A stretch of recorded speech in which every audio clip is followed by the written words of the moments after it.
All right. This is Dom. Dom's a competitive powerlifter.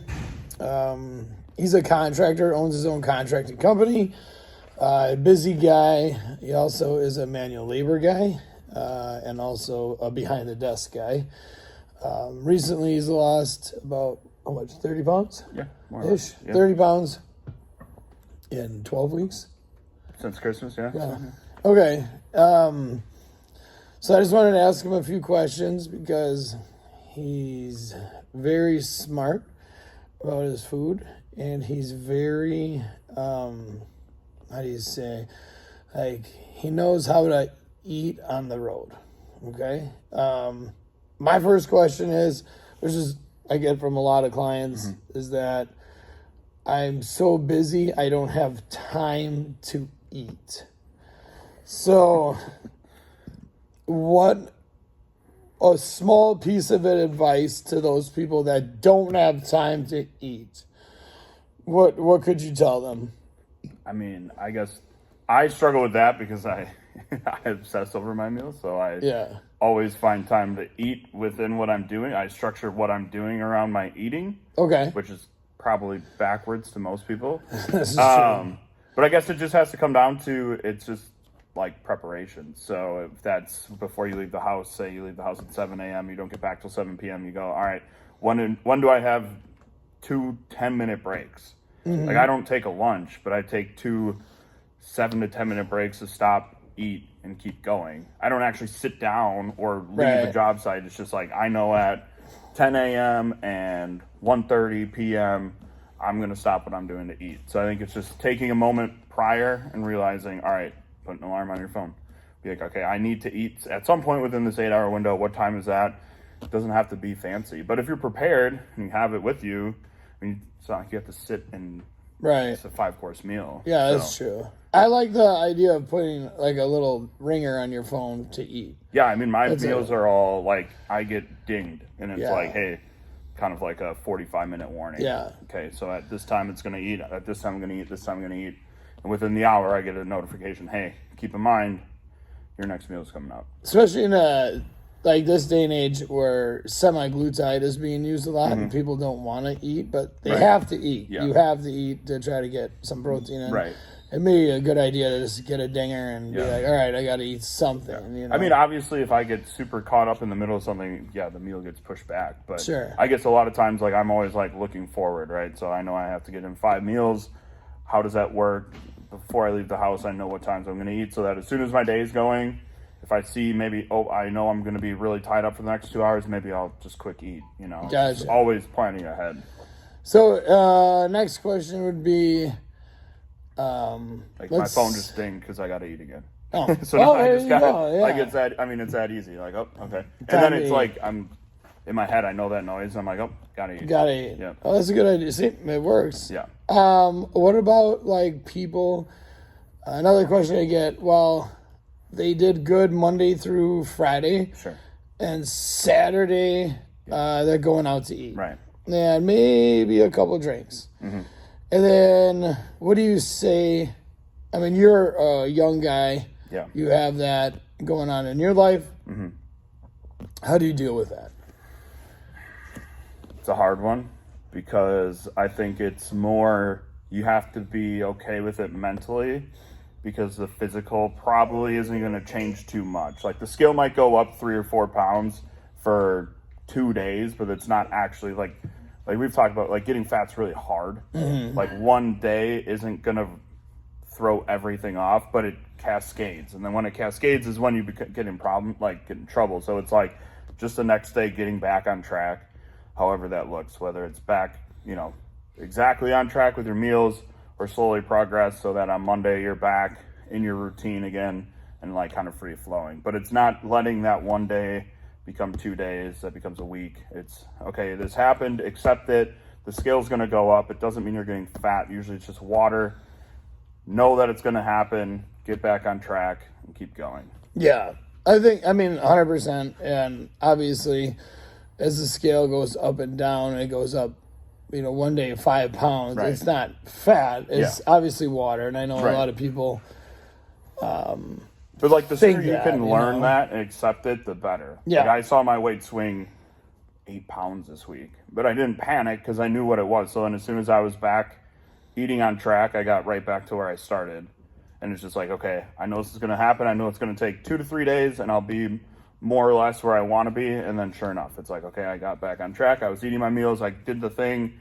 Now you're back. So it's like, just trust the process and don't dwell on it either. Because the more you stress about it, then the worse it is. The worse That's it a whole is. other issue too there. So you're a guy that works on the road, you're traveling, whatever. Let's say in a scenario you forget all your fucking food, like everything's gone. You were in a rush, whatever, Sure. and you pass a McDonald's and you're like, I have to eat. My phone dinged. Yep. I need food. McDonald's is on this exit. What do you eat at McDonald's? At McDonald's. Well, I guess I'd probably go The closest to stick to your no, diet. of course, yeah. So obviously, I'd probably get a double cheeseburger, take the bun off. Both buns or one? I might do one because I probably want some kind of carb at least. And so I guess I'm going to battle between in my head what I think is going to be better: a small fry or half a burger bun. Mm-hmm. And then I'm going to eat the meat because I need the meat. And McDonald's meat actually isn't even that terrible as long as you get the beef. So I'm going to stick with their beef. I'll probably do half a bun. Mustard and pickles only as the condiments. Maybe a little bit of ketchup, but not too much. Don't want to. The condiments will screw you too, so you don't want to screw that up. Yep. And I think that's what I would do. I think I would just do a double cheeseburger with just half a bun. And That'd just probably be your safest bet. one double cheeseburger or two? Two double I'd cheeseburgers? I'd have to see what the calories are. If it's under, I'd try to keep my meals like around 500-ish calories. So Okay, if that then comes it's out one. to, so then it's Then one. it's So one, then it's one, yeah. and then it is what it is. And I know I'm going to be hungry, but I know that if that one meal isn't going to ruin my day. So if I can get back to it, then I'll be fine. So let's say you stop at Quick Trip. Mm-hmm. In Wisconsin, we have Quick Trips, and it seems like everybody loves to eat at Quick Trip. They have a lot of choices at Quick Trip. If you were stuck at Quick Trip and you needed something quick, but you know that it's just to tie you over. Sure. It's not to make a meal out of it. What do you pick? I'd probably go, it's kind of tough. I'd say either like a protein shake because they have a bunch of different protein shake options. So probably a protein shake and some fruit. They also have like rotisserie chicken, so you could get a thing of like a 1 pound of chicken. Not saying you have to eat the whole pound, but like that and some fruit. They do hard boiled eggs. They have like vegetables. So like, I mean, you could do any of that, any of the assortment really. Okay. A protein shake, there's fruit, there's vegetables, there's some decent meat in like the chicken. Yeah, I mean, I don't think you can go wrong with any of that. Any kind of assortment of that too. Okay. I mean, if you know you're going to work out soon, maybe even like a Nutri-Grain bar, something that's like a decent carb with no fat and a protein shake, and then you're ready to go to the gym too. So, in your mind, how many, if you're going by the scale weight, which most people do, I'm not a big scale guy, but most regular people are. If you are going by scale, what do you feel is a good loss per week? Like 1 pound a week, a half a pound per week, 2 pounds per week, 4 pounds per week? I think for like a normal person, a pound a week is like a really good goal. So I 1 think pound a week. Yeah, I think a lot of people, depending on like where you start kind of your journey too, might be able to push for 2 pounds a week pretty easily.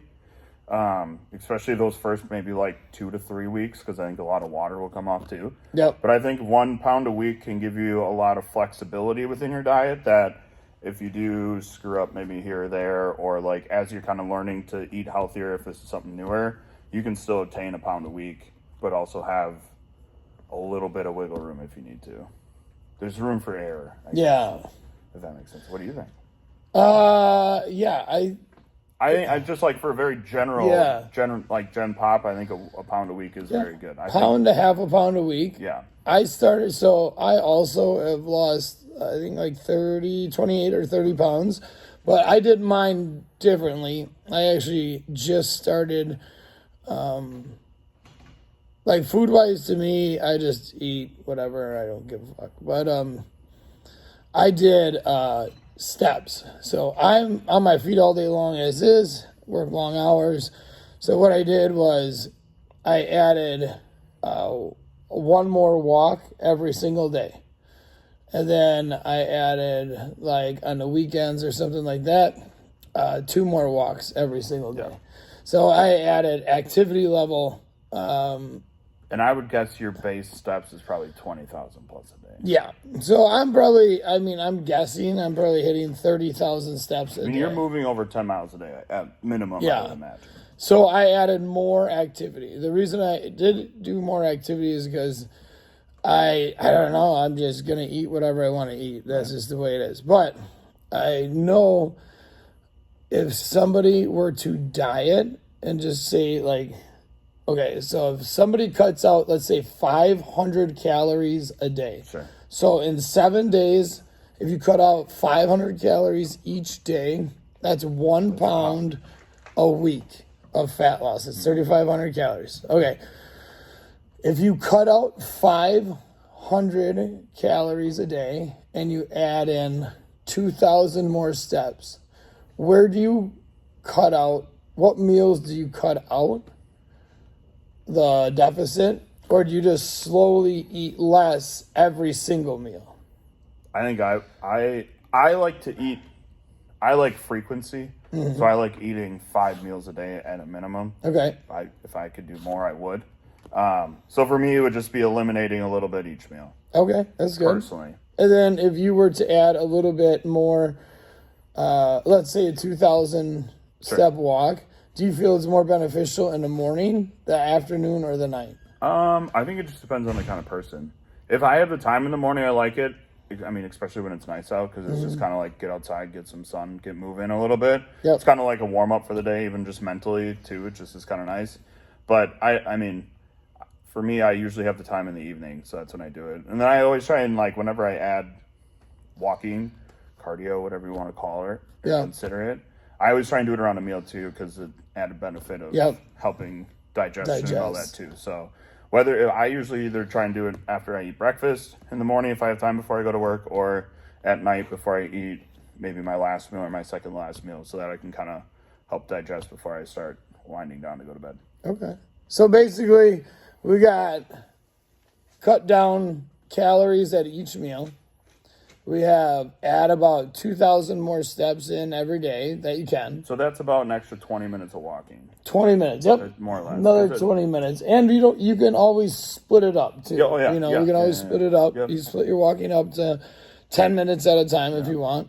Or like if you work in an office and you can do 5-minute laps, or you know what I mean? Like it can be 5-minute increments. It doesn't all have stairs, to be anything you want. Yep. And then also too, there's really no excuse. You can still eat out and do your life. You just got to make a little bit smarter choices, much like the McDonald's. Maybe half of a bun, or a small fry and no bun, that kind of a thing. Like a gas station Quick Trip they really do. They have a ton of stuff you could choose from. And if it's there's enough like fried. luxury gas stations now that So each meal should be right around 500 calories. I think that's like a good target for most people. I think it's good. I think 500 calories is a lot good. of people who don't even eat enough too. So like if you realize how many calories you could eat in a day, I think most people would be like, oh, like if you actually take the time to like break it down into 3 to 4 meals for probably most people, it's a good amount of food. Yeah, I feel like right around 400 to 500 in a meal, and a snack should be 80 to 150. Yeah. And that should be pretty much good. And then as things go on and progress, then we will get more into the macro part of it. Yeah. I think the other thing too would just be water. Water's a big thing. Water's huge. And it's going to help a lot of people on a diet because it kind of fills you up. Most people don't drink nearly enough water. So that's a big thing to monitor too. And I think everything just comes down to planning. The more prepared you are, the easier Yeah. it is. If you can prepare, take the time. I mean, I spend maybe 2 hours a week cooking. I guess if you factor in grocery shopping time, it's probably 3 hours, maybe 4 hours of my week is spent on that. Yeah. But then that's just like on Sunday and on Wednesday. So like the beginning of the week and like middle of the week, I spend like an hour cooking some food, and then I never have to think about it for the rest of the week. It's pretty simple. Oh, that's good. And then it just becomes mindless. It's all just done, over with, And water is a huge thing. I know I skipped on it, but I hope we all know that water is a huge thing, and we should be getting your body weight in ounces in water as a minimum. So hopefully that is happening. But I know the excuse is, then I gotta pee all the time. Don't worry, that'll stop. yeah, it goes. You know, and you will feel so much better once you start drinking water. But that's probably another discussion. All right, guys, thanks. Like, follow, subscribe, ring the bell, all that kind of stuff. Thank you. Bye.